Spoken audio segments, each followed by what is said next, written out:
पूर्वी आम्हाला थोडंफार कर्ज म्हणजे 6,000 रुपये कर्ज भेटलं होतं. त्यावेळेला आमचा काहीच व्यवसाय नव्हता.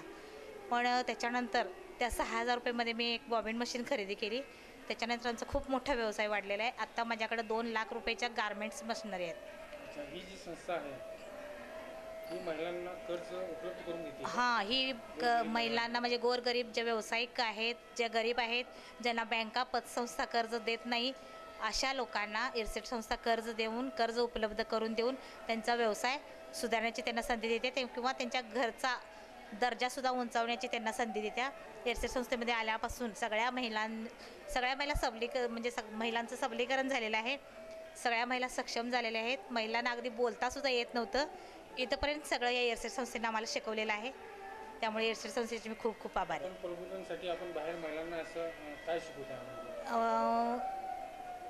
आपण म्हणजे महिलांना असं सेंट तयार करायचं, वॉशिंग पावडर तयार करायचं, सेंट तयार करायचं, फ्रेशनर तयार करायचं, रूम फ्रेशनर तयार करायचे, बॅगा शिवायच्या किंवा गारमेंटचे शर्ट्स वगैरे शिवायचे, हे सगळे संस्थेत शिकवलं जाते. सामाजिक न्यायासाठी त्यांना तुम्ही लढा उभारण्यासाठी त्यांना कितपत मदत करता? आम्ही सगळ्या महिला इरसेटचे काही नेहमी पाठीमागे घरगुती वाद असेल तरी मिटवण्यासाठी सुद्धा आमच्या इथे महिला मंडळ आहे.